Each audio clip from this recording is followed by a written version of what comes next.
Mathew Kuzhalnadan MLA വീണ്ടും ഇതിലേക്ക് മടങ്ങിയെത്തി ഈ പ്രവർത്തകരെ ആക്രമിക്കുന്നത് തടയുന്നുണ്ടായിരുന്നു. ഇപ്പോൾ മാത്യു വീണ്ടും സംസാരിക്കുന്നു. ഒരു പ്രകോപനവും ഉണ്ടാകുന്നതിന് മുമ്പ് തന്നെ പോലീസ് ഇന്ന് അടിക്കാൻ തീരുമാനിച്ചു, അങ്ങേറ്റം ക്രൂരമായി അടിക്കാൻ തീരുമാനിച്ച് തന്നെ അവർ കണക്കുകൂട്ടി ചെയ്ത ലാത്തിച്ചാർജാണെന്ന്. കാരണം സാധാരണ നമ്മളൊക്കെ എത്രയോ സമരം കണ്ടിരിക്കുന്നു. സമരം വരുന്നതിനെ തടയുന്നതിന്റെ ആ വശത്താണ് സാധാരണ പോലീസ് വെക്കാറ്. ഈ തവണ വളഞ്ഞിട്ടടിക്കുന്നതിന് വേണ്ടി പുറകുവശത്ത് പോലീസിനെ വിന്യസിച്ചിരുന്നു. അങ്ങനെ വന്നപ്പോൾ ജലപീരങ്കി അടിച്ചതിന് പിന്നാലെ പോലീസ് പുറകിൽ നിന്നും വന്നു കൂടുകയും വളഞ്ഞിട്ട് സത്യത്തിലെ KSU പ്രവർത്തകരുടെ ഭാഗത്ത് നിന്ന് ഒരു പ്രകോപനം ഉണ്ടായില്ല. അവർ മുദ്രാവാക്യം വിളിച്ചു, ബാരിക്കേഡ് ഇളക്കി എന്നുള്ളത് ശരിയാണ്.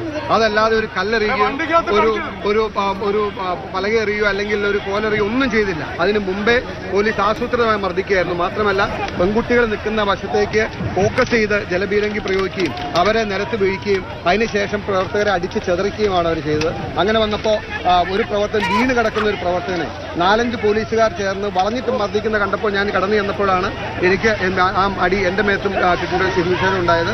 അതിക്രൂരമായി നിരവധി പ്രവർത്തകരെ മർദ്ദിക്കുകയും തല പൊട്ടി 4 പേരുടെ തല പൊട്ടിയതായി ഞാൻ കണ്ടു. ഒരു പയ്യന് ചെവിയിൽ നിന്ന് ചോര ഒലിക്കുന്നതായിട്ടാണ് ഞങ്ങൾ ഹോസ്പിറ്റലിലേക്ക് കൊണ്ടുപോയത്. അലോഷി അടക്കമുള്ളവരുടെ കൈക്ക് ഒടുവുണ്ടോ എന്ന് കൈയും കാലും ഒടിഞ്ഞ പ്രവർത്തകരുണ്ട്. അതിക്രൂരമായ മർദ്ദനമാണ് ഇന്ന് പോലീസിന്റെ ഭാഗത്തുനിന്നുണ്ടായത്. തീർച്ചയായിട്ടും ഞങ്ങൾ ഇതുകൊണ്ടൊന്നും തളരും എന്ന് പോലീസോ അല്ലെങ്കിൽ പിണറായി വിജയനെ വിചാരിക്കേണ്ട. ഒരു ലാത്തിച്ചാർജ് കൊണ്ടോ അല്ലെങ്കിൽ ഒരു അടി കൊണ്ടോ ഒന്നും ഞങ്ങളെ KSUവിനെ കോൺഗ്രസിനെയും അങ്ങ് വീട്ടിൽ കയറ്റി കളയാമെന്ന് വിചാരിക്കേണ്ട. അതിശക്തമായ പോരാട്ടം ഞങ്ങൾ കോൺഗ്രസ് നേതാക്കളടക്കം അവരോടൊപ്പം നിൽക്കും. ഇവിടുത്തെ അവസാനത്തെ പ്രവർത്തകനെയും സുരക്ഷിതമായി തിരിച്ചു കൊണ്ടുപോകാതെ ഞാൻ ഇവിടുന്ന് പോകുന്നില്ല. എത്ര പോലീസ് മർദ്ദനമുണ്ട്, എത്ര അടിയുണ്ട്, എത്ര അറസ്റ്റ് ഉണ്ടെന്ന് പറഞ്ഞാലും ഞങ്ങൾ ആരും പിൻവാങ്ങുന്ന പ്രശ്നമില്ല. മാത്യുക്കുഴൽനാടനാണ് പ്രതികരിച്ചത്. കമൽ, പോലീസുമായി ഒരു ഏറ്റുമുട്ടലിന് തയ്യാറായിട്ട് സന്നാഹങ്ങളുമായിട്ടാണോ KSU പ്രവർത്തകർ എത്തിയത്? മുളക് പൊടിയൊക്കെ തന്നെ കയ്യിൽ കരുതിയിരുന്നതായി പറയുന്നു, കുപ്പി കരുതിയതായി പറയുന്നു. അങ്ങനെ പോലീസുമായി ഒരു ഏറ്റുമുട്ടൽ, അതിന് തുടർച്ചയുണ്ടാകണം ഈ സമരത്തിന് എന്ന് ഉറപ്പിച്ചു തന്നെയായിരുന്നു. പോലീസ് വളഞ്ഞിട്ട് തല്ലുന്ന കാഴ്ച ഒരുപക്ഷെ നമ്മൾ കഴിഞ്ഞ ദിവസങ്ങളൊന്നും കണ്ടിട്ടില്ല. അങ്ങനെ വളഞ്ഞിട്ട് തല്ലുന്നു, ജലപീരങ്കിയും അതിൻ്റെ ശക്തി പ്രയോഗിച്ച് അത്യന്തം ശക്തിയോടുകൂടി വനിതാ പ്രവർത്തകർക്ക് നേരെ പ്രയോഗിക്കുന്നു. അങ്ങനെ എന്തൊക്കെ കാഴ്ചകൾ ഈ സമരത്തിലുണ്ടായി അമൽ?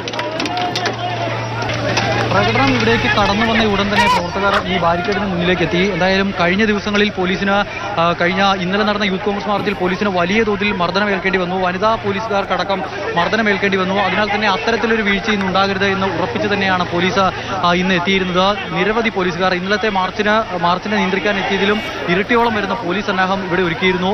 പ്രവർത്തകർ ഇവിടേക്ക് പ്രകടനമായി എത്തി ബാരിക്കേഡിന് മുന്നിലേക്ക് എത്തിയപ്പോൾ തന്നെ, പോലീസ് ആസ്ഥാനത്തിന് മുന്നിലേക്ക് എത്തിയപ്പോൾ തന്നെ പ്രവർത്തകരുടെ പിന്നിൽ നിന്നും മറ്റൊരു സംഘം പോലീസ് പ്രവർത്തകരെ വളഞ്ഞു. അതിനുശേഷം ആ പ്രവർത്തകരുമായി ഇങ്ങനെ മുന്നോട്ട് പോയി പ്രവർത്തകരെ ഈ ബാരിക്കേഡിനടുത്തേക്ക് മാക്സിമം അടുപ്പിക്കുകയാണ് പോലീസ് ചെയ്തത്.